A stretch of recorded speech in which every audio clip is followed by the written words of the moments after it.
Good evening, high school football fans. This is the High School Football America radio show for August the 17th, 2017. I'm Jeff Fisher, host of the show and founder and editor-in-chief of highschoolfootballamerica.com.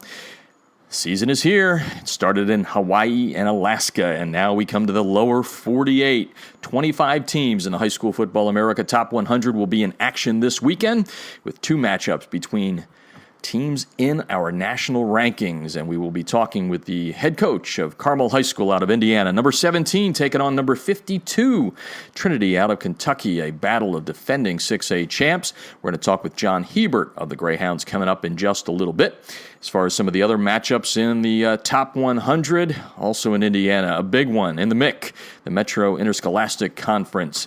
It will be number 20, Warren Central, taking on Center Grove, number 48 in our preseason rankings. I'll tell you what, the Indianapolis area has had some great football played over the last several years, and I think this year may be one of the best, as we have four teams in Indiana ranked in our top 50. Ben Davis, the fourth Indiana team in our national rankings, will open against Arsenal Tech.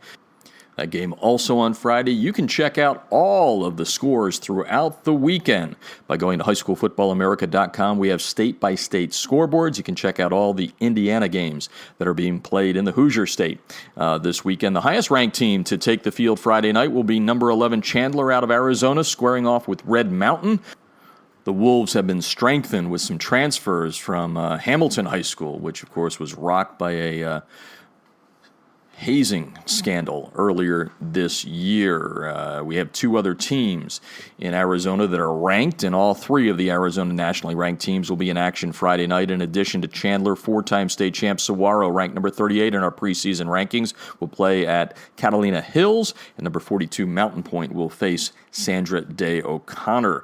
Number 24, South Point from South Carolina, winners of 15 straight playoff games, will open its drive for a fourth straight title against Northwestern.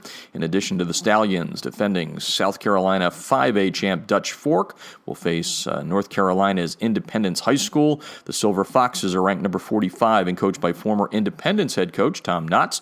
Fort Dorchester, the state's third nationally ranked team out of South Carolina, number 58 in the rankings, will take on Dorman. Football begins in Utah. Number 25 East squaring off with Timpview, and number 65 Bingham facing Orem on Friday night. Next week, East and Bingham will square off against each other. 5 of Georgia's 6 nationally ranked teams will be in action this weekend. Number 29 in 2015, High School Football America mythical national champ Colquitt County opens against Norcross. The two-time defending state champ, number 74, Cartersville, plays Allatoona. Defending 5A champ Valdosta facing Lowndes in their annual backyard brawl. Number 48, Buford, playing Hill Grove. Number 86, Harrison, and its top-ranked quarterback, Justin Fields, opens the season against East Paulding. And number 89, Roswell, plays South Forsyth. Number 16, Grayson Idle, until it plays number 8, Hoover from Alabama on August the 25th. The 2017 season opening in Tennessee with number 32, Brentwood Academy, facing Hillsboro. From here in Southern California, number 47, Mission Viejo, gets a jump on its California competition, which the season in California opens next week, but they're traveling to Y.E.R. the Diablos to play Baldwin in North Carolina. Number 62, Wake Forest, opens against Millbrook. Number 70, Oxford, will travel to Vicksburg in Mississippi. And number 99, Kahuku, will look to improve to 2-0 against Waianae from Hawaii. And also, number 100, Kirkwood, opens the season against Chaminade. You can check out all of the schedules by going to highschoolfootballamerica.com. We've got our top 100 scoreboard. We've got the state-by-state scoreboard. Check them out throughout the weekend.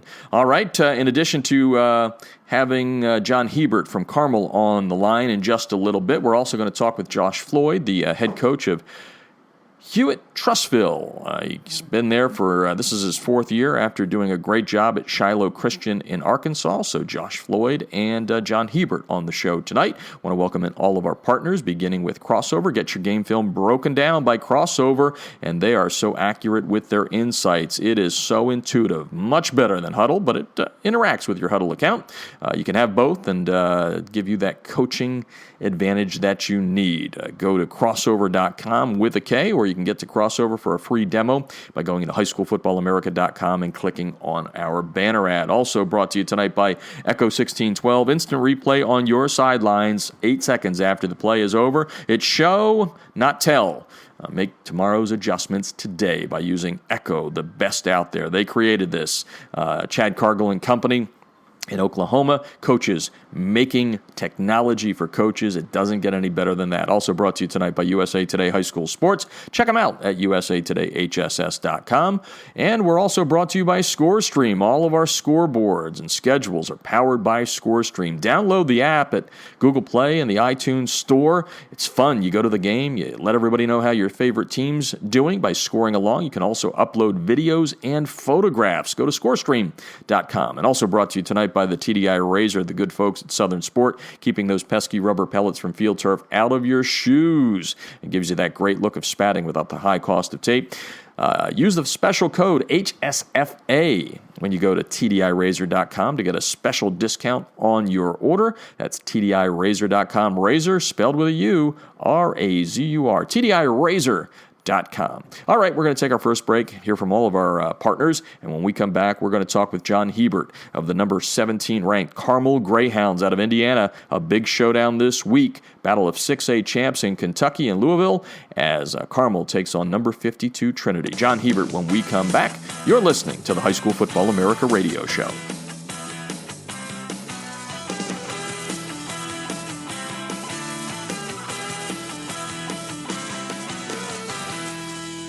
Instant replays on a high school football sideline? Seriously? Yes, the future is here with Echo 1612's Instant Replay Sideline System. Echo's cutting-edge technology was the first to the market 2 years ago. Echo delivers instant replay to your sideline on an iPad within seconds of a play being finished so that you can make tomorrow's coaching changes today. This NFHS-approved product may be the biggest change in high school football since the invention of the helmet.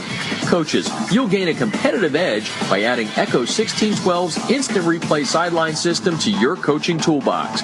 How cool is this? The Echo Instant Replay Sideline System works with both your current booth and end zone cameras, plus, and this is an important point, Echo works without any cellular connection, data plans, or internet. The list of high school football programs using Echo 1612 system is growing daily, meaning your opponent may already have a game time advantage. You don't want to be left out, do you? The Echo 1612 advantage is simple. Echo plus an iPad equals instant replay on your sideline that improves your game planning. Seriously, you'll be making coaching adjustments in real time, not the day after. Except no copycats, Echo 1612 is the best on the market. Echo 1612's cutting-edge technology helps you make tomorrow's adjustments today. Learn more at echo1612.com.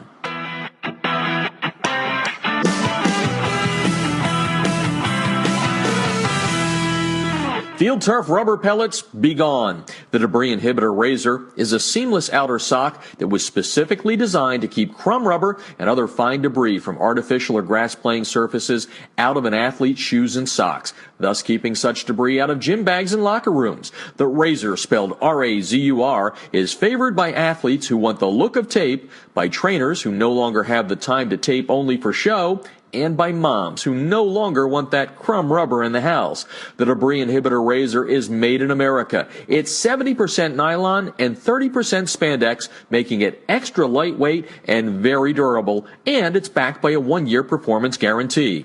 The Debris Inhibitor Razor covers just the right amount of a player's shoe while keeping those shoelaces tight. It's fully customizable, machine washable, and more importantly, it's easy to get on and off. The Debris Inhibitor Razor comes in 23 colors and sizes are youth, medium, large, and for that extra big foot, extra large. Founded in 2010 by former University of Mississippi All-SEC football player Carl Hoppy Langley III, Southern Sport Inc. created the Debris Inhibitor to improve athletic performance by protecting athletes, allowing them to look and feel better with technically advanced products engineered with superior fabric construction, patented design, and proven innovation. Get a discount on your order by using the High School Football America code HSFA when you order at TDIRazor.com. That's razor spelled with a U at TDIRazor.com.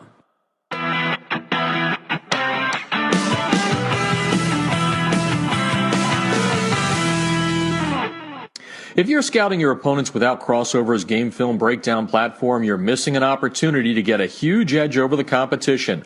Crossover's service lets you upload game film from your hard drive, video camera, or other websites like Huddle. Their team of football experts will then clip and tag the game with player and formation info so that when you log into your account, you can filter the clips however you'd like. They'll also automatically prepare a comprehensive tendency report and down and distance report for your staff so you can see exactly what your opponents like to call in specific situations. We all know that every coach spends countless hours preparing before a game. It's not about the time you put in, it's about what you do with that time. That's Crossover's biggest advantage. It allows you to use your prep time more efficiently and get an even deeper level of insight since you don't have to waste time setting up the film. Check them out. You're going to love them. You can sign up for a quick free demo at crossover.com/football. That's crossover.com/football.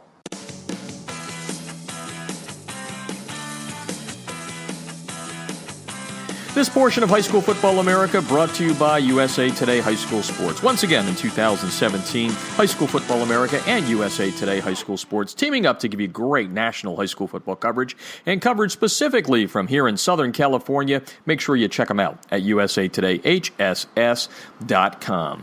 Well, we've been waiting and waiting and waiting. Yes, Hawaii started. Yes, Alaska started. But we come to the lower 48 now and we start playing for the W's this weekend. And one of the top teams in the country in the High School Football America preseason Top 100 in action in an all Top 100 matchup as Carmel High School in Indiana, the defending 6A champs, will take on Kentucky's defending 6A champs Friday night in Louisville with a big matchup on tap. We thought it'd be great to get Coach John Hebert, who's been on the show several times before, to come on here and talk about his 17th ranked Greyhounds. And we'll also joke a little bit that it doesn't count until they start playing and what happens at the end of November. But welcome to the show, Coach.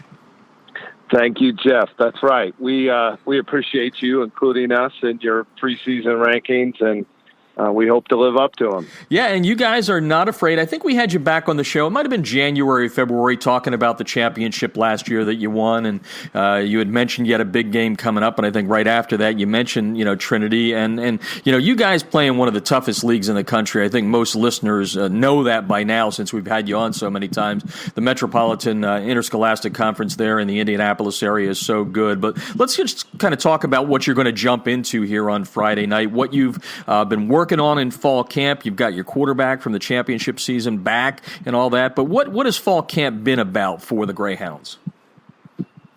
Well, that's a great question. And, we put a lot of time into thinking about building this team in 2017.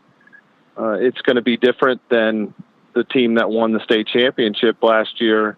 We have a lot of players that, were a part of that run that we made that are back, but we've lost a lot of big playmakers, and we lost for the most part our offensive line, and it's just going to have a different feel. And so I think any high school coach would tell you that while you try to establish a program where you have a system, offensively, defensively, and a way you do things, and you strive for consistency and a style of play that you can maintain every year, it's still going to be different. The individuals are different, and your strengths, your weaknesses are going to be a different tale. And while we're really pleased with the way our team has developed over the course of the 2 weeks that we've had for fall camp and for all summer for that matter,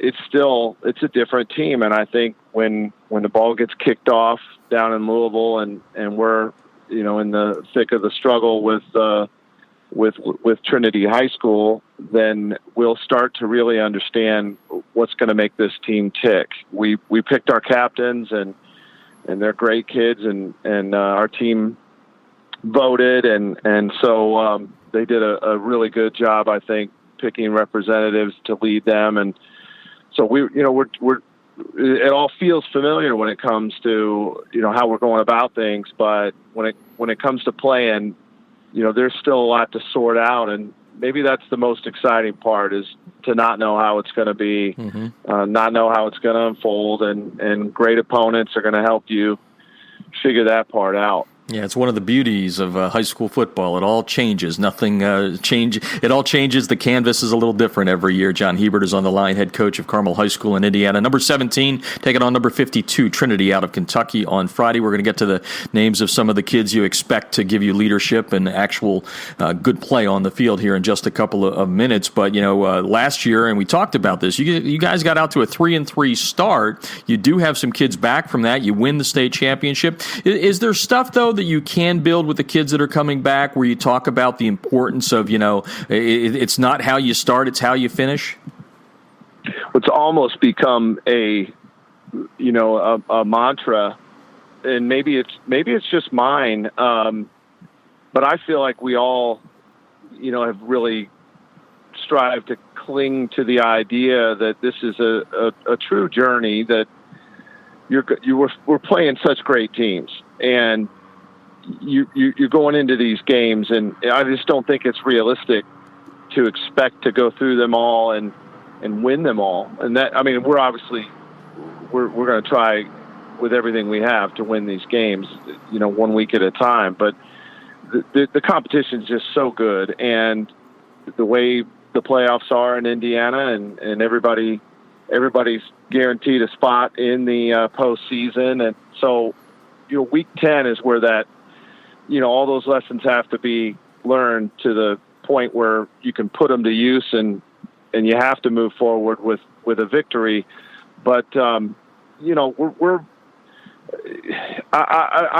see the parallel as a 46-year-old to life with the setting that we have. There are just some things in your life that are going to be difficult. And, sometimes you're going to get knocked down, and sometimes a challenge might get the best of you, but it's in the way that you look at it, and it's in the way that you respond to it, and then really become more determined, hopefully, to improve and move forward and become better from setbacks. So, I take losses as bad, or maybe even worse than most people, but I keep coming back to this idea that what we're trying to instill in these young people is resiliency and the ability to keep moving forward and in tough times grow stronger and closer with your teammates, all the people that you're doing it with. And I think it's worked well for us, and I would like to not have to be in that situation. It would be great if we came out and were successful with all the things that we've done. In 2014, we had a team that was undefeated all the way through to the state championship against Ben Davis, and we lost that game. And I felt during the season that there were some challenges that we got out of, but I don't know that we were necessarily better for it. That, maybe somewhere along the road, a loss might have helped us. And that gets turned upside down last year when, we lost 4 games ultimately, and that's too many. You start thinking, well, what's an acceptable amount of losses? And well, I don't know. I think as long as your team is positive and they understand, within reach of what you're trying to, emphasize to them, that you can improve and we still can go out and beat any team, then I think you're on the right track. Yeah, and just to put it in perspective for the listeners out there, in Indiana, in the conference that they're in, 4 teams, including Carmel, are in our top 100. As a matter of fact, all 4 in the top 50. Warren Central is number 20. We've got Center Grove at 48 and Ben Davis at 50. So it's more than just Trinity coming up on Friday night. Well, Coach, you mentioned that you picked your captains, and maybe that's a good place to start. I know your quarterback is back from last year, Jake McDonald. Tell us a little bit about that leadership in the captaincy, and give them, kind of a little props here on what they do good and what you're looking for from them to lead this team here in 2017. Well, we we put together a list. First, the guys had to apply to become captains, and we developed kind of an internal list of accomplishments. Some of it is in our off-season program and how much they've improved, and then also their on the field accomplishments, which probably is last in terms of importance. But yes, Jake McDonald was voted captain. He's our only returning starter on the offense. At quarterback last year, he threw for almost 2,400 yards and 31 touchdowns, 9 interceptions. And I don't think anybody would look at him and or evaluate him and say that his greatest strength is his talent or his arm strength or foot speed or, he's certainly capable in all three of those areas, but what he brings to the table is unselfishness. And that's really what I hope to see in our captains, are people that are thinking about other people, their teammates, their team, their, the supporters on our team first. And that defines Jake. He's a poised, mature, patient, but really competitive guy that pushes himself to improve and leads by example. People love to be around him. Rarely does he ever talk about himself. And I think that rubs off on the kids that are playing alongside of him. So last year it was 3 Division I receivers, and his job was to get the ball to those guys, and he did a great job with it and led us to a state championship. And now this year, so much more is going to be on his plate to carry us through some tough times, maybe not necessarily by making all the plays, but by keeping the positive attitude, by maybe calming some guys down until they're experienced enough. But he has everybody's attention, and he's a great, he's exactly what a high school coach would hope to have leading his offense and for us leading our entire team. We also have Zach Bowman, who did start a couple of games on the offensive line last year, and now he's playing right tackle for us. And he can also snap the ball and play center, and we may need him to do that. Everybody else on the offensive line, besides Zach, has had very limited experience. And so he's the one guy that has been on the field and probably would have started most of the season last year, but he had a kid in front of him that was a senior that really poured it on and did great things for us. But he's a team guy. He's always talking. He's always trying to lift people up. Cares so much about, this program and doing things the right way. And then defensively, Joey Schmidt, who's a junior outside linebacker. It's rare around here to have a junior as a captain, and I didn't know how I felt. We had some juniors apply, but the team overwhelmingly supported and endorsed him as a team captain. He was a starter last year, and he was our second leading tackler. But he was, he's just a great football player. He does have an offer already from Bowling Green, and I expect him to have a whole lot more. We expect really big things from Joey Schmidt. And then we have 2 other defensive players. Vance Raudebush is a defensive end, a senior who has worked incredibly hard. He's our strongest player, pound for pound, and really strongest player overall, just in terms of the numbers. And then, but undersized as a defensive end. He's lean. He's 200 pounds, but he's in there going against guys in our league that are over 300 pounds.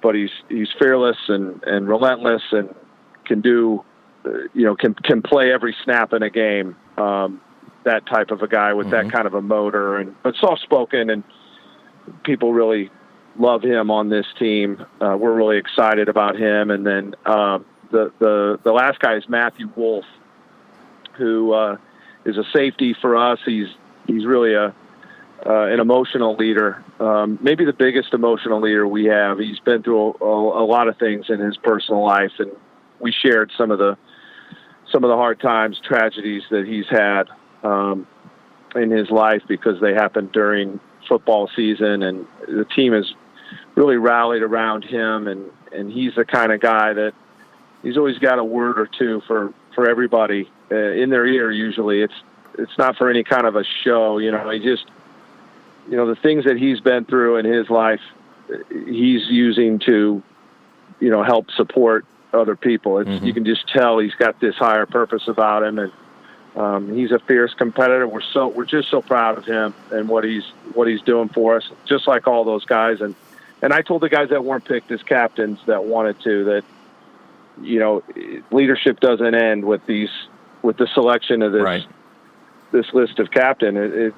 It's what you do now. It's your true impact is going to be now. If you weren't chosen, what kind of a leader are you going to be?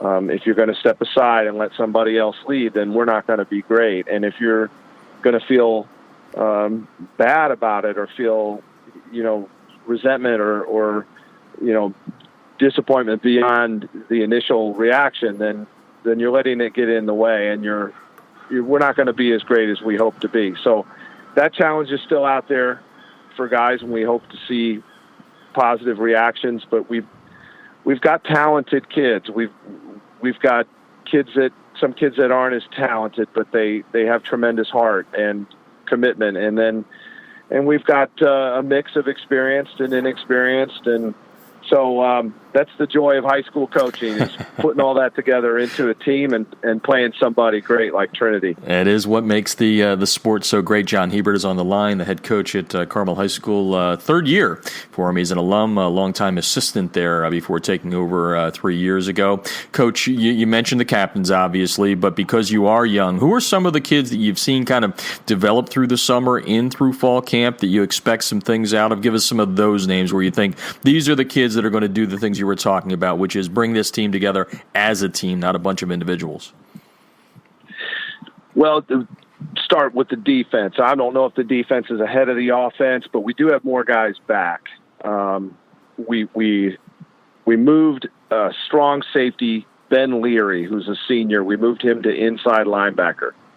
He is the guy in the state championship game when Center Grove was about to score the touchdown in the first possession in overtime, that Ben jumped up and punched the ball out before it crossed the goal line, and we recovered, and then we kicked a field goal on the next play to win it. And he was an outstanding safety for us, and we had to shore up our inside linebacker play, and he's only 190 pounds, but he's just a fierce player and competitor. And I don't know that he necessarily wanted to move to inside linebacker. He never said he did not want to, but he did it. He understood what we were asking of him and its importance to the team, and so and he continues to get better. But he's a football player, and he's a guy that everybody, when you're playing, you want him on your side. So he's a guy that's going to bring people together and make plays. Bo Robbins is a junior. He's our most highly recruited player. He's got 10 offers right now as a junior going into his junior year. Michigan State, Northwestern, Indiana, Purdue, Minnesota, among others, and I think many more to come. He's a real difference maker. He's had a couple of injuries along the way and surgeries that have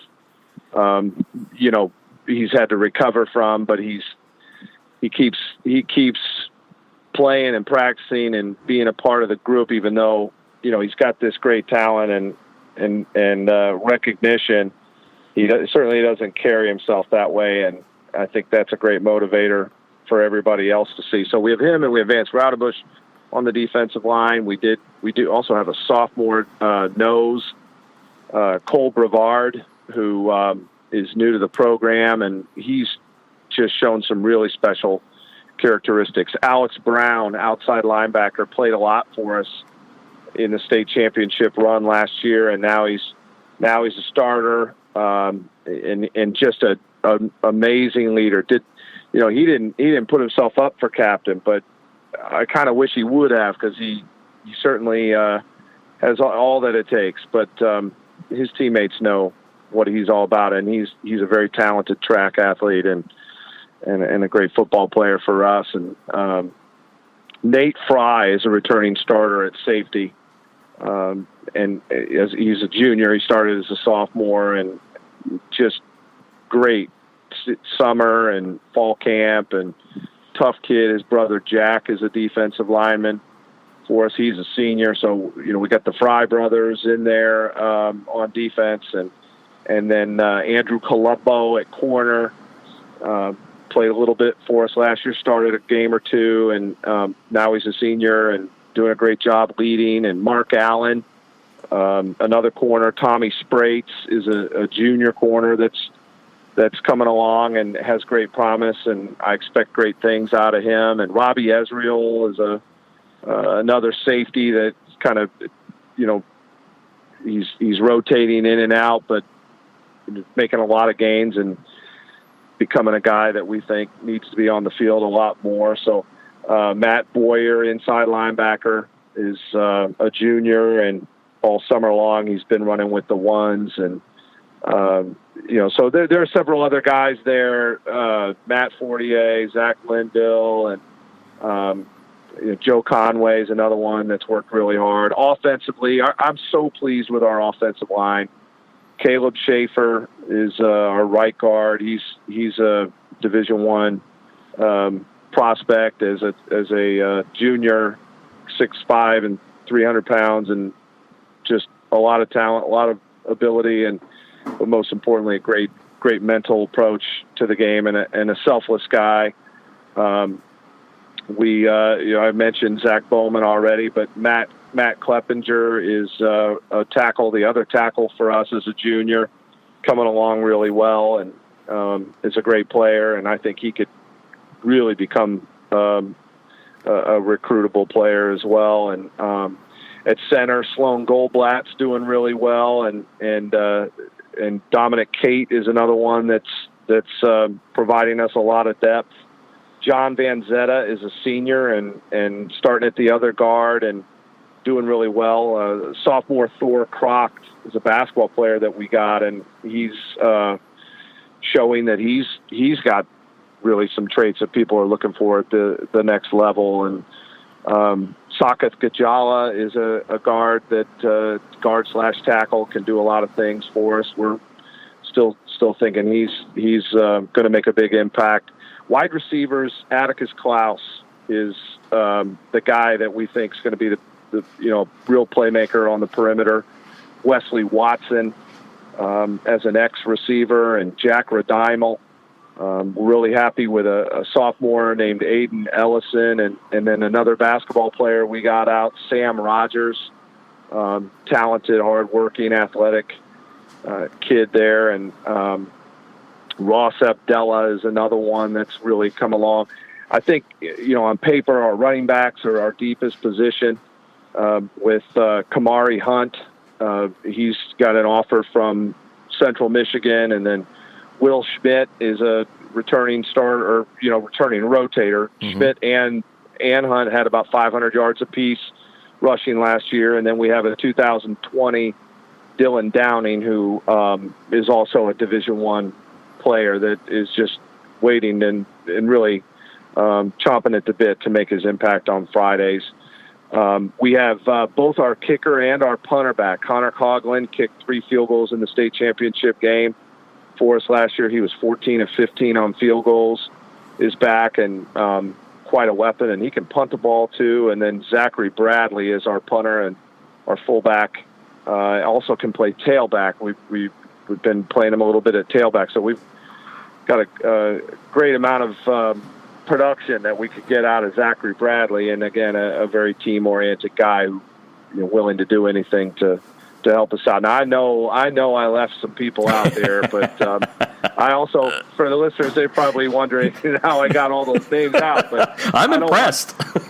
I got them on my mind, that's for sure. We're preparing for practice, and I'm really proud of them already, just for what they've done. I believe in this group. I want the best for them, and a lot of it is is up to them, and we're going to find out what they're made of. Yeah, no, and by the way, Coach, you know my mantra here. It's players first. So I just let you go. I never want to come off as the guy that knows everything. So I rely on you for that. So a great job, and like you said, the kids you left off wasn't intentional. You got a lot in there. We're talking Carmel High School football tonight in Indiana. They're our top team in the state of Indiana, number 17. But what a season it's going to be there in the central part of the state, Coach. Let's talk a little bit about Friday, then we'll talk about, the season in state and all that.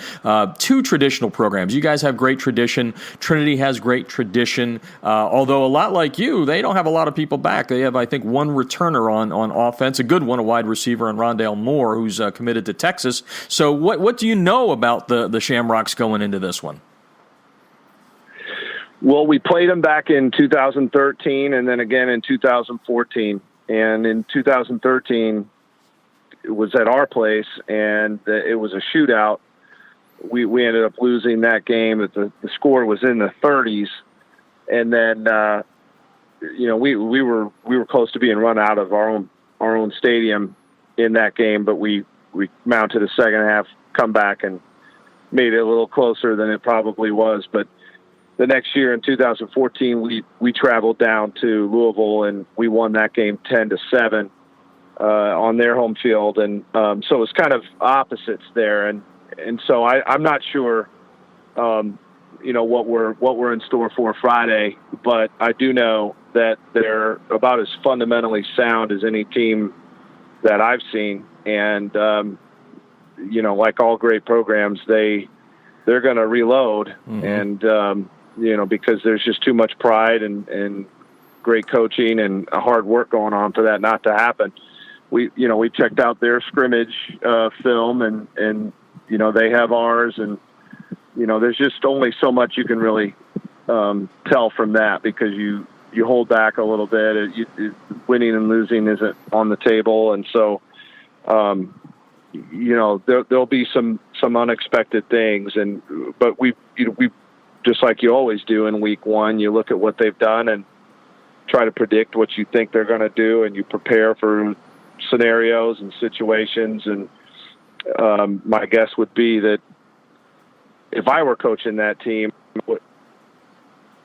I would want Rondale Moore to have the ball, as many times as possible. And so, that's the guy that we're going to put a lot of focus and emphasis on stopping. But I don't know if it's possible, to be honest, because he is a fantastic player. We played against Russ Yeast twice last year. Yep. He was headed to Louisville when he was at Center Grove, and Rondale Moore is a lot like him, maybe a little shiftier and more elusive, but that same kind of speed and game-breaking ability, and the way they're able to get him the ball out in space, it's a scary thought, especially as a return man. And so I'm trying to get sleep at night, but I keep seeing him running around us, and we'll do our best. I think defensively, again, they're really talented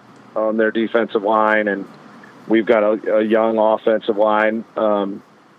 So we're going to have to do some things to try and limit their impact on getting after the passer and making plays in the backfield. And so we'll have to fight really hard to stay on schedule on offense and try to, keep them off guard. And we're going to have to run the football. I mean, that's a big part of who we are. And we feel like, with all the time we spend on it and all the time that and emphasis we put on developing our physicality, that's something that, we've got to go and establish early on and maintain it, and for us to have a chance against the Shamrocks. Of course, no one would ever accuse you of that vicious word cupcake. You guys are coming out of the box pretty quick with this one. John Hebert on the line, and before we let you go, we got to get you to the real thing that matters there, which is the in-state games in your conference. Like I said, 4 teams in our top 50 in the algorithm. What's the chatter around town? I guess that's probably the best thing. You got some darn good football this year. Can you give us a little bit of a handicap on how you see this all shaking out this year? Well, that is really dependent on who you ask, because you have Warren Central at number 20, and you have Ben Davis in the 40s, I believe. Yep, 50. And our local newspaper, the Indianapolis Star, just came out, and they had Ben Davis number 1. I saw that. Yeah, I watch everybody. Yeah. So, and I'm glad. I want them to, with the coaches poll had us number 1, and I think that's a nice tribute to our state championship team last year. I don't, that's probably how I would vote most years, is you give it to the team that won it the year before. And not that, I to be honest, I don't engage in that type of thinking, but I do know when I look at Ben Davis and I look at Warren Central, I see two programs very similar that are extremely physical and athletic, great coaching. I mean, just amazing coaching. Mike Kirshner at Ben Davis does an outstanding job every year, and then Jason West at Warren Central. Those two are they're a tall order to compete against. So, both of those teams, and they're bitter rivals with one another. They've put both of them in the same sectional, and a lot of people, are upset about that. They traditionally have been in separate sectionals, so they wouldn't meet until a little later in the playoffs. But that's how it is, and they're going to play that game, and whoever survives it, I think, has got a great chance to win it all. And then I've been around long enough to know not to count out Center Grove and Eric Moore. And it's these types of years. He's really inexperienced at Center Grove, but it's these types of years where I'm most impressed. Obviously, when they have great talent, Coach Moore gets a lot out of them, but there isn't anybody in the state of Indiana that does more with what he has than Coach Eric Moore. And so it would not surprise me to see Center Grove get through a lot of these hurdles and continue to be the top program in the state of Indiana, which I really feel like they certainly deserve very strong consideration for that. And then I'm also very impressed with Lawrence Central. They won state championship back in 2012, and then they had a coaching change last year. Bill Peebles is the head coach, and they have a lot of talent, but most importantly, they've got a great plan and great coaches, and Coach Peebles is going to be in his second year now, and I really think Lawrence Central is in the conversation with the other teams that I've mentioned. So, if you're keeping track, that's 5 right there, and then we've got Lawrence North is another one. Coach Pat Mallory, who has resurrected that program, and they beat us last year. They're still kind of in that rebuilding phase, but they're back to where they can compete with anybody, and they have great strength program and great athletes and coaches. So that's 6, and then North Central has a new coaching staff, and of course Jimmy Graves at Pike, who's been there, is a fantastic coach. So this league just keeps getting better, and I'm honored to be a part of it. We're excited to compete at. I hope the people in our community really understand what a great challenge this is, because when I go outside of this area and I talk with coaches just about who we play, and there's a lot of understanding, and that you're going to take some losses in that conference, and there's nothing wrong with that. That's when you go back and look. 2011, we won the state championship in 2011. Carmel did, and then Lawrence Central won it in 12. Warren Central won it in 2013. Ben Davis won it in 2014. Center Grove won it in 2015, and then we won it in 2016. So every year it's a MIC team, and it's a different one. Not one time in the modern era has there been a repeat. Obviously it looked like Center Grove was going to repeat last year, but that might have worked in our favor that we were in the position we were. And, so whoever is in that situation better look out, because there are a lot of teams gunning for you. And it's exciting around here. It's going to be a lot of fun. Yeah, no doubt. I'm from the East, as you know. I live out here in the West, so I know all about the teams in the Big North there, United and the Trinity League out here. But right in there, you guys continue to improve up the ladder, and you're all public schools too, which is it's a big thing. And I always tell people, I watch a lot of tape that you can on the internet now, which is cool. You guys do a great job there in Indiana. So congratulations on what's going on there. And I guess the last question is, on the chalkboard, I'm an old school guy, but maybe on the grease board, do you have 3 or 4 things that you want to have happen this year that will let you know that by playoff time you guys will be ready to try and defend? What are the keys to 2017? Well, I think everybody's going to talk about wanting to stay healthy. Mm-hmm. You hope that your team stays healthy, but I know that can't be controlled a lot of the time. But when we do have some guys that miss some time, I'm really eager to see guys that have been competing all summer long and have earned the right to be in a rotation or right there ready to play. I'll see them step up, come in, play a role, help us through tough situations and still come out on top. So I think going through the tough schedule and having new players come into the lineup and we don't miss a beat, we don't have to pare things down, that's a great indicator. That tells you, I think, a lot about the team you have. I think if guys are sitting around and you're saying, well, we were just waiting to get healthy again, I think you can lose a lot from your team. You got to have those high expectations throughout there, and then dealing with setbacks that occur on the field, and not everything's going to go our way, no matter how hard we prepared, no matter how thorough we feel we've been, and how much maybe we think our hard work has earned us a rightful victory. It's still, nothing's guaranteed in this game, or especially with our competition level in this conference and on our schedule. So can you move on when adversity strikes and you have setbacks, and what's the attitude of your team on Monday when that happens?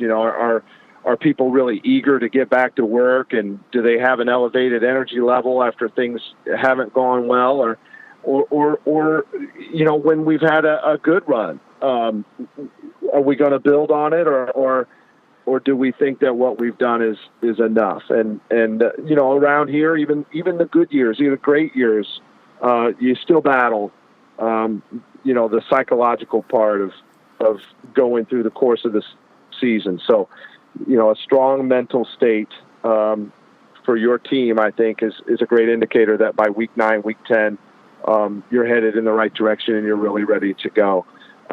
So I'm excited. I offensively, we've got to find the recipe that's going to work with this year's ingredients, and it's going to be different. And as a team, our defense is going to need to be able to hold the door at times while the offense is figuring that out, and then the offense will take on that role too when we're up against a really strong opponent's offense that we're grasping at straws to try and slow down, which happens even when you have a great defense. That happens, and especially when the Ben Davises and Warren Central Center Groves.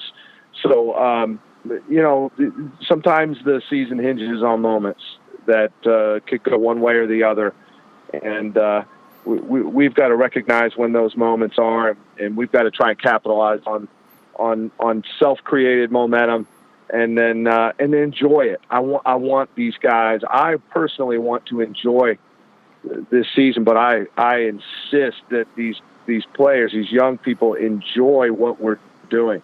It's such a once in a lifetime experience to be in your senior year in high school playing football in a great environment. So let's make the most of it and have a lot of fun. And I think if we're doing that, then we can't go wrong. Sounds like a good plan for 2017. Coach, always appreciate you coming on the show here. Continued success with the program, and have a great 2017. We appreciate you coming on.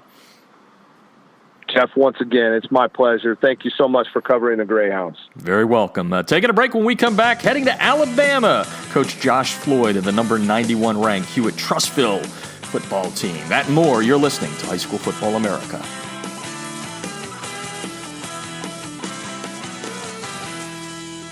Instant replays on a high school football sideline? Seriously?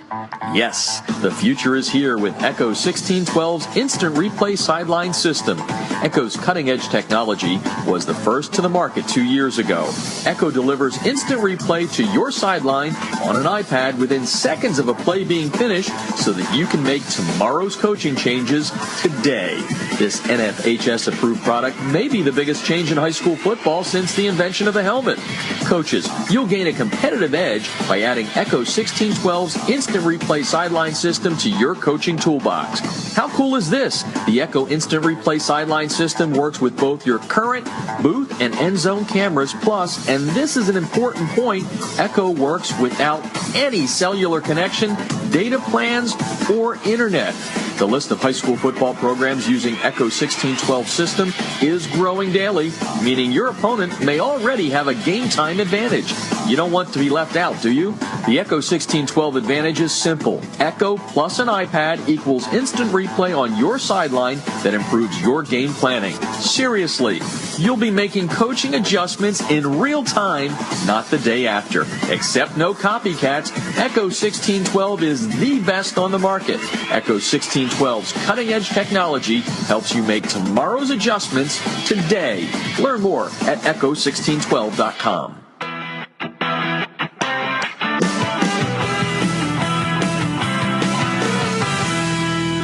Field Turf rubber pellets, be gone. The Debris Inhibitor Razor is a seamless outer sock that was specifically designed to keep crumb rubber and other fine debris from artificial or grass playing surfaces out of an athlete's shoes and socks, thus keeping such debris out of gym bags and locker rooms. The Razor, spelled R-A-Z-U-R, is favored by athletes who want the look of tape, by trainers who no longer have the time to tape only for show, and by moms who no longer want that crumb rubber in the house.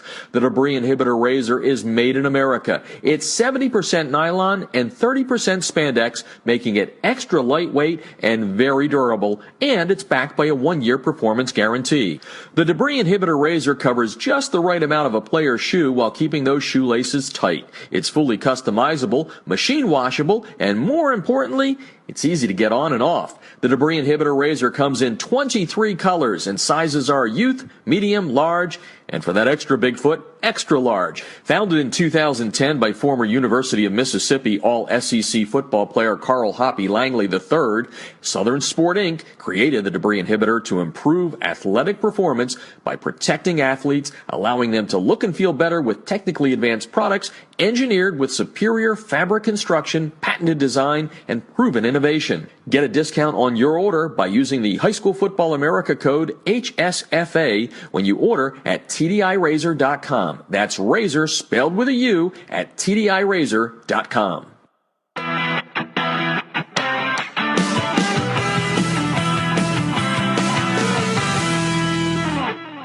If you're scouting your opponents without Crossover's game film breakdown platform, you're missing an opportunity to get a huge edge over the competition. Crossover's service lets you upload game film from your hard drive, video camera, or other websites like Huddle. Their team of football experts will then clip and tag the game with player and formation info so that when you log into your account, you can filter the clips however you'd like. They'll also automatically prepare a comprehensive tendency report and down and distance report for your staff so you can see exactly what your opponents like to call in specific situations. We all know that every coach spends countless hours preparing before a game. It's not about the time you put in, it's about what you do with that time. That's Crossover's biggest advantage. It allows you to use your prep time more efficiently and get an even deeper level of insight since you don't have to waste time setting up the film. Check them out. You're going to love them. You can sign up for a quick free demo at crossover.com/football. That's crossover with a K.com/football.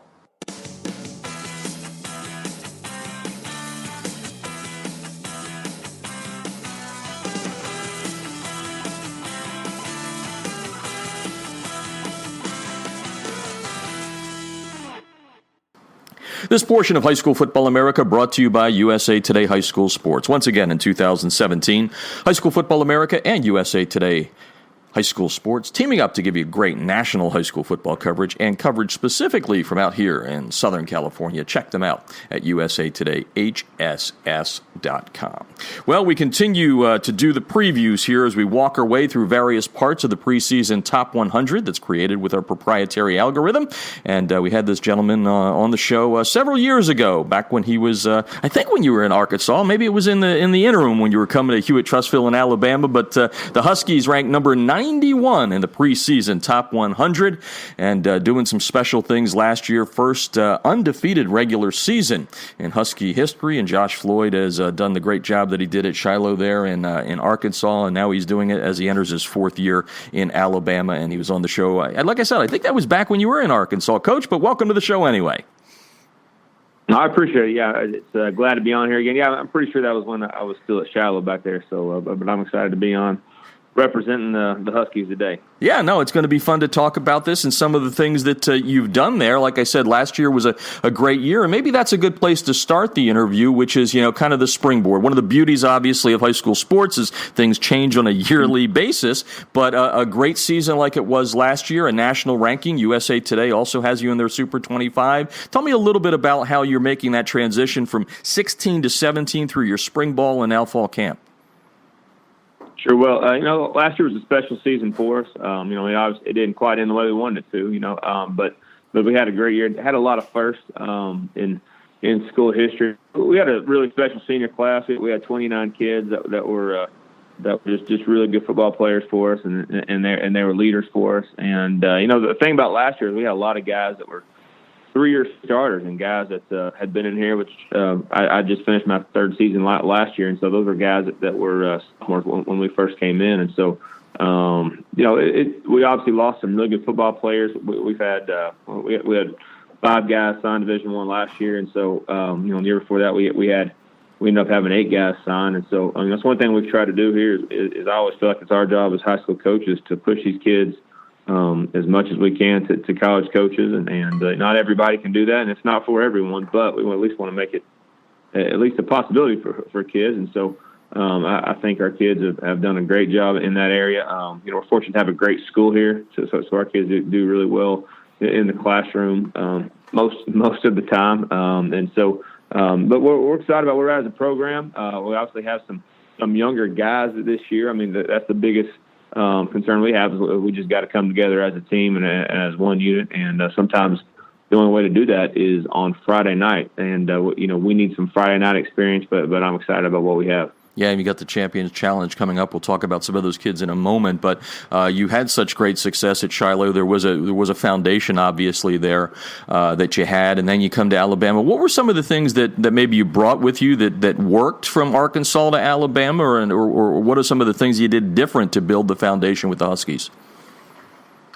Sure, I mean, it's definitely different. At Shiloh Christian Arkansas, it had a storied past, and I think we did some great things there, and I think we were able to take it to another level. But also, you had, Coach Gus Malzahn was my coach there years ago, and so there was already a championship mentality there. And Hewitt-Trussville has had some really successful seasons in the 80s and 90s, and they'd had good seasons lately. And it's not like they were a losing program by any means, but what we were trying to do is try to take it to a championship program, and to where we at least can be one of those teams that gets talked about every year to have a chance. And so I would say obviously there's stuff on the field we've done, but I think off the field more than anything, we've just tried to really pour into these kids and develop relationships with them and try to pour into them, teaching these guys about serving others and serving in the community, and so I think that stuff just as important or more important, obviously long term,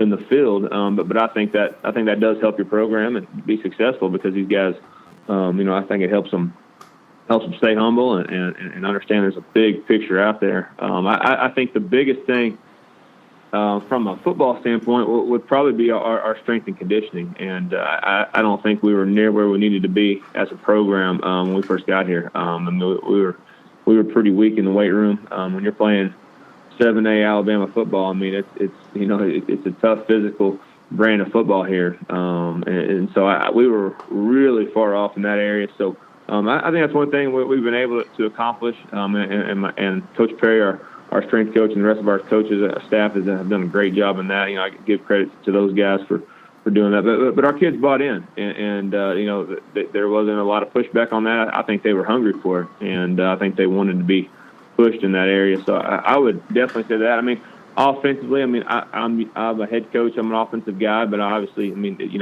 got to play defense. In this state, you're not gonna make it too far if you don't have a great defense. And Coach Rudy Griffin, our defense coordinator, has done a great job getting those guys up. I feel like we have a chance to be really good on the defensive side of the ball this year. Offensively, I just think that's kind of what we're known for, more or less. But I think we have brought our system here, and I think it's a little bit different than what most people have seen down here in Alabama. And we try to go fast and push the pace the entire game, and I think that's helped us be successful. That's no different than what you did there at Shiloh. Josh Floyd on the line, head coach at Hewitt-Trussville, number 91 in the preseason rankings. Hoover, the highest-ranked team in the state in our algorithm at number 8. Central out of Phoenix City is there at 70, and you guys are at 91. Let's talk about some of these kids. And by the way, folks, Coach Floyd was great to give us a lot of insight in an email, so we're putting together a story you'll see this weekend come up at highschoolfootballamerica.com, which will go in depth a little bit more. But let's start with some of the talent there that you have. I think the thing that stood out to me,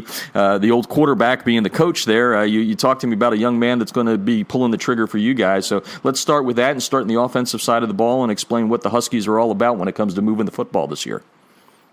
Sure. You start with Paul Tyson, our quarterback. He's a big kid. He's 6'4", 205 pounds, and already has several Division I offers. But I think he hasn't even close to his potential yet. He's a guy that doesn't have a lot of finite experience. So again, I think it'll be great for him every single game.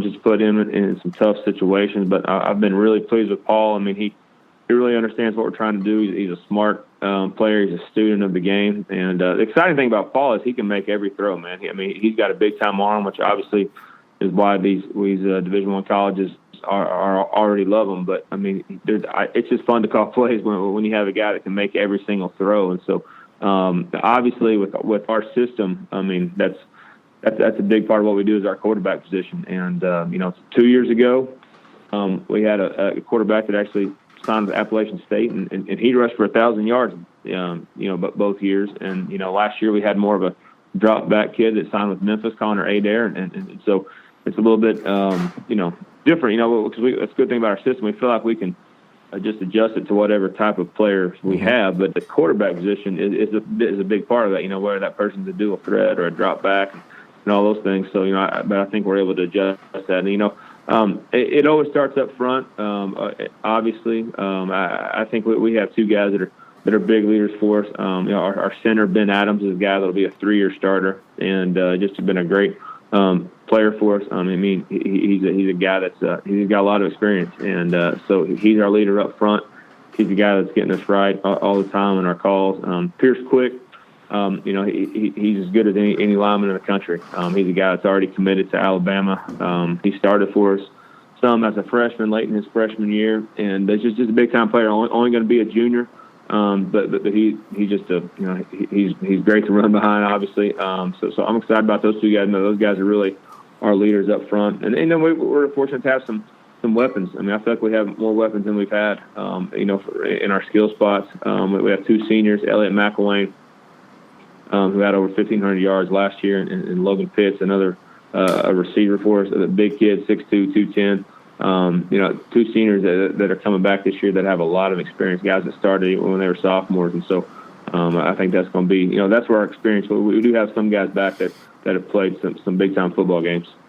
Let's flip it over to the other side. Like you said, you got to play some defense to win championships. It's a grind in 7A football in Alabama. Who are some of the kids you're looking for leadership and on-field performance? Sure. We've got 5 or 6 guys back last year that started games. Simon Miskell, start with him. He's the guy that was one of our leading tacklers last year. He had, I think, 19 tackles for loss. This guy that makes a lot of plays in the backfield. And again, he'll be a guy that's a 3-year starter. and Simon's a guy that can run, and he's a guy we can do a lot of things with, because he's 6'1", 200 pounds, and can move, and so he's a guy that will move around a lot. We have a couple guys back in the secondary, Trevor Sisk and T.J. Alexander, who started for us last year. These guys that I'm really excited about, and they're guys that we can move around. They played safety last year. They're playing a few different spots this year along the way, but guys that played a lot of football and made a lot of big plays for us. Trevor actually led our team in interceptions last year. Then we have Miles Mason, who's going to be, he's a big-time player, a kid that has several offers, SEC offers. He's 6'2", 205 pounds, and he's a guy that's a safety, and a guy that he's obviously a physical presence out there. He'll play offense for us as well, but he's a defensive guy. That's what he's getting recruited for mostly by these colleges, and he's going to be a great physical presence for us out there. Talking with Josh Floyd tonight, head coach at Hewitt-Trussville, number 91 in the High School Football America preseason top 100. They'll open the season coming up. Game that doesn't count on the official records in Alabama, the Champions Challenge against Pell City on August 25th. And then you've got a game, your opener against Mississippi, and we'll talk about that in just a second. You had to scramble for a game there. But as you kind of get your way through, leaning toward that first game in the Champions Challenge, what are some of the things that you've seen in camp so far that you like? And what are some of the things you still feel this team's got to work on to be ready for that opener?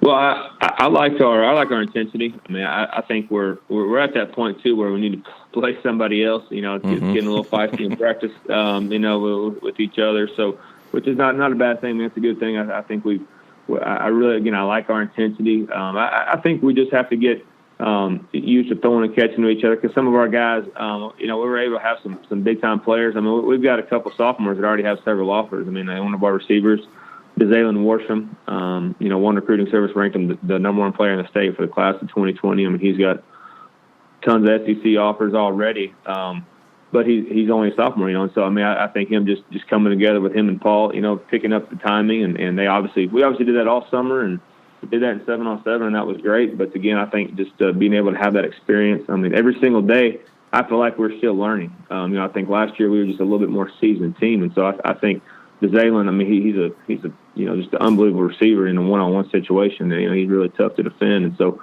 I think him and Paul are getting their timing down more and more. Another sophomore, Malachi Moore, a guy that's got offers from Oregon and other places. He's a guy who'll play receiver for us some as well. He's also really a lockdown corner that we feel like is great. But again, he's a sophomore, and so we're trying to give those guys. We're trying to put them in tough situations in practice, just because we want to put a lot of stress on them to where when they get in the game, it's they know how to handle that. And so that's what we've been trying to do in practice, is just give our guys every different look that a defense may show you. Same thing on offense. Defensively, we're trying to give those guys different looks. The thing about defense these days, you play so many different styles of offense. And so, we have to be multiple on defense, and we've changed some things up on defense a little bit this season that I'm really excited about. And so, we're not ready for a game yet, but hopefully by next week we'll be ready to roll. And either way, I know our kids are ready to play somebody besides each other. Yeah, it's coming one way or another, and nothing you can do to stop that train called the regular season. Josh Floyd on the line, Hewitt-Trussville, number 91, one of three teams from Alabama in the top 100. I'm hearing a lot of juniors and sophomores in there. It sounds like you're building depth. That's obviously a key to a program that you want to kind of roll out here. But is that one of the things that you had when you went in, or is that something you've been working on through feeder programs and all that? How was that situation when you came there 4 years ago? I really felt last year was the first time we at least had some quality depth, really. Our first two seasons, we just were extremely young, extremely thin in some areas. Our second season, 2015, it was a team that started out 6-2 and was having a great year, had a chance to make a run, and then we were just depleted by injuries. And, sometimes you can't stop that. And if certain people get injured in certain positions, it's tough, no matter if it's high school or the NFL. It's different. But I think the thing we've been able to do is develop depth. You mentioned the feeder programs. That's been something that we've tried to do. We've poured into our middle school here programs, and they're running our system. We're even doing some things at some younger grades. I have 3 sons myself, and they all play youth football here in town in Trussville, and we've got, I'm watching my 6th grade son play quarterback the other day. They had a scrimmage, and they're sitting there running no huddle and calling plays like we're calling them and signaling and going fast. And so, that's pretty awesome to see that even at that age. And so I think that helps develop depth, though, because these kids, they start, they start knowing what they're supposed to do in 7th, 8th, 9th grade. And so when they get to high school, we can even teach them at a deeper level and at a greater level because they have a true understanding of what we're doing on both sides of the ball. And so, again, you can't get that done in 1 or 2 years. I mean, that's something that takes a while to put into place, and I think that's part of building a program, building a continued, successful program. But, I definitely feel like we have more depth up front than we've had in the past. And so I'm excited about that. And you talking about your son being quarterback there, I thought about this when you were talking about Paul Tyson, you being the pretty darn good quarterback that you were and all that. What's that like for you to see your son coming up at that position? That's got to be a lot of fun for you. Yeah, it's fun. It's interesting being a dad in the stands, and so I try to let him be a kid and not just wear him out, as a coach. I try to be a dad. But I'll tell you what, man, I really enjoy it. It's a lot of fun watching our kids play. I mean, they play all the sports, football, basketball, baseball, and it's definitely a fun time. I don't know if my son will be a quarterback long term or not, but he is now, and he's enjoying it. And so, I would love to coach my kids one day, but we'll see how that works out. Hopefully I'll get the opportunity one time. I get that. Josh Floyd is on the line. Hewitt-Trussville, number 91 in their national rankings for us, and really the algorithm kicks in when the real games are being played, the top 100 really for the fans, but looks like you've got a lot of talent there. Aside from worrying about, coaching this team, you had a little bit of a curveball thrown at you, speaking of baseball, when your season opener, you were supposed to, you were all locked and loaded to play a team from Florida there, and then all of a sudden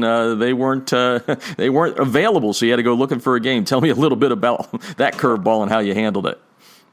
Well, it has not been easy. I'll tell you that. It's been a journey. My athletic director, Lance Walker, and myself, we've been scrambling around for a few weeks. It really happened about mid to late July. We found we were supposed to play a team out of Florida, and then they were supposed to play. They actually had to cancel on a couple of teams, and so it was a tough situation, and it was just one of those things that they had to get out of. And so we looked all over the country, man, and we had several times that we thought we had games, and then finally we were able to get this. And so we're playing a team out of Jackson, Cali, Mississippi. They went 7-5 last year, and they returned a lot of guys. And they have the number 1 player in the state of Mississippi who's committed to Mississippi State as a receiver, and they have the number 3 player in Mississippi that has several SEC offers. He's a 6'6" defensive lineman. So these guys are, they're one of those. In pregame, they look pretty scary. They're just loaded. They've got big time athletes, but I think it's going to be great for us. Our first region game is the next week against Gaston City, who's always been a great game for us. It's a good rivalry with us and Gaston City, and they always have big time athletes, and so I think it'll be a great test for us to see that going into our region play. Josh Floyd on the line, Hewitt-Trussville. Talked about the national rankings, Hoover at 8, Central out of Phoenix City there. I think I said 70. They're actually 72. And there's some other teams as I kind of went through everything. 7A looks pretty darn solid this year. I know you're focused on your team, and you're not going to look down the road. You'll give me that coach speak a game at a time. But if you give that 30,000-foot view, you've got to be going, wow, 7A is going to be pretty darn tough in Alabama this year. Is that accurate to say? Oh, there's no doubt. I think it is every year, but I think it's going to be really stout this year. You've had teams down south. McGill-Tulin's been a team that's been in the state championship game the last 2 years, and just they've got it rolling down there. They had a coaching change, but still, they've got to be a huge factor in the state this year. And obviously, Phoenix City's a big team. Central, a big team that has a lot of big-time players this year. So, it's tough, man. It's great football here in the state of Alabama. And I think one thing is looking at a lot of the quarterbacks this year. There's a lot of big-time quarterbacks. And I would say that's a little bit different than it's happened in the last couple of years. And so I think it's going to be, from a fan standpoint, it's probably going to be a lot of fun to watch these guys and see how the season progresses. Josh Floyd on the line, and as we wrap up here talking Hewitt-Trussville, I guess the big question is, you talked about what you're looking for out of camp. What are some of the things that you have on the old chalkboard there saying, hey, Team Huskies, this is what we've got to do to not only kind of get that, great regular season, but get deep into the playoffs? What are the keys to success for you guys this year? Well, I think, one of our things that we say here is DTD, which is dominate the day. And, it's a similar thing a lot of people say, win the day, dominate, whatever it is. We literally are trying to go one day at a time and be better. One thing I challenge our guys with every day, and it is coach speak, but just you're going to get better, you're going to get worse every single day. You don't just stay the same. You're either coming out here and you're developing good habits or you're developing poor habits. And so, when we don't give great effort in this drill or we're not doing what we're supposed to do in this play, all we're doing is developing bad habits. And so, again, we're kind of in that point of fall camp where we're ready to move on and ready to play a game, but you still got to fight through that and try to improve every single day. I'm excited about what we have as a team. I told our guys, I think we're the only thing at this point that can really stop us is ourselves, and so we're obviously going to play some great teams. But I'm not worried about that. I'm not worried about trying to win a championship or anything right now. I'm just worried about our team coming together as one group. I think we're still. One thing right now is special teams. That's something we're working a lot on. That ends up being the difference in the games. And again, I think when you're playing big time football like this, a field goal here, an extra point here, that may be the difference in the entire game. We are fortunate to have a great kicker, Parker Colburn. He'll be a 3-year starter for us. He's only going to be a junior, but he started since he was a freshman, and so I think he's going to be a Division I kicker. So we start with him. He gives a great weapon, but I think we have some weapons in our return game this year more than we've had in the past. And so, that's another thing, that we're just really stressing right now is trying to get ready special teams wise. And the thing about special teams is it's hard to get just real true life reps in practice. And so, that's always a concern early in the season, going into when you haven't really been able to see, real time speed. Just it's hard to do that on your own team. So, but we're excited about what we have on special teams. We just need some experience there. Well, Coach, it's been fun having you here on the show, learning about your team this year. Good luck this year, and thanks for joining us on the show tonight. Well, thanks for having us on here. I appreciate it. Very welcome. That's Josh Floyd, Hewitt-Trussville, number 91. Taking a break, coming back with more. You're listening to High School Football America.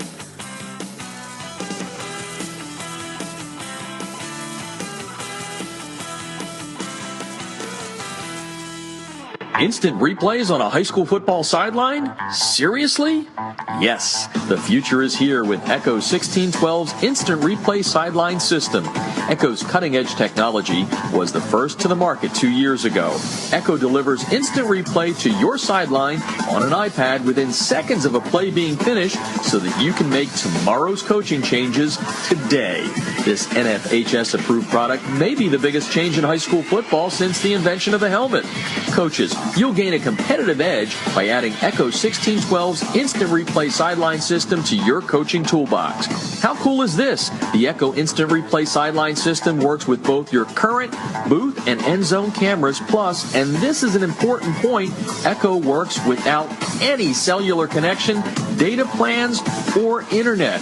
The list of high school football programs using Echo 1612 system is growing daily, meaning your opponent may already have a game time advantage. You don't want to be left out, do you? The Echo 1612 advantage is simple. Echo plus an iPad equals instant replay on your sideline that improves your game planning. Seriously, you'll be making coaching adjustments in real time, not the day after. Except no copycats, Echo 1612 is the best on the market. Echo 1612's cutting-edge technology helps you make tomorrow's adjustments today.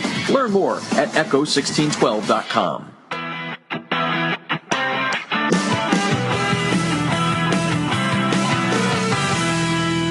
Field Turf rubber pellets, be gone. The Debris Inhibitor Razor is a seamless outer sock that was specifically designed to keep crumb rubber and other fine debris from artificial or grass playing surfaces out of an athlete's shoes and socks, thus keeping such debris out of gym bags and locker rooms. The Razor, spelled R-A-Z-U-R, is favored by athletes who want the look of tape, by trainers who no longer have the time to tape only for show, and by moms who no longer want that crumb rubber in the house. The Debris Inhibitor Razor is made in America. It's 70 70% nylon and 30% spandex, making it extra lightweight and very durable, and it's backed by a 1-year performance guarantee.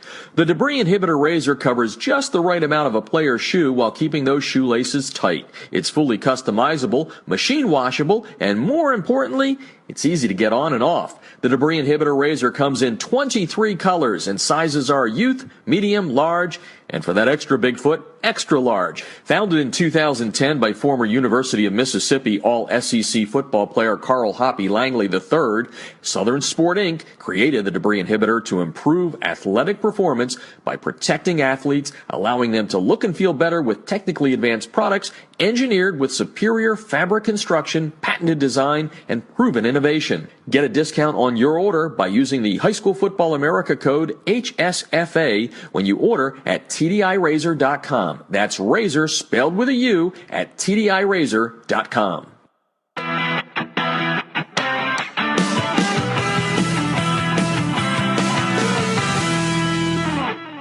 If you're scouting your opponents without Crossover's game film breakdown platform, you're missing an opportunity to get a huge edge over the competition. Crossover's service lets you upload game film from your hard drive, video camera, or other websites like Huddle. Their team of football experts will then clip and tag the game with player and formation info so that when you log into your account, you can filter the clips however you'd like. They'll also automatically prepare a comprehensive tendency report and down and distance report for your staff so you can see exactly what your opponents like to call in specific situations. We all know that every coach spends countless hours preparing before a game. It's not about the time you put in, it's about what you do with that time. That's Crossover's biggest advantage. It allows you to use your prep time more efficiently and get an even deeper level of insight since you don't have to waste time setting up the film. Check them out. You're going to love them. You can sign up for a quick free demo at crossover.com/football. That's crossover with a K.com/football.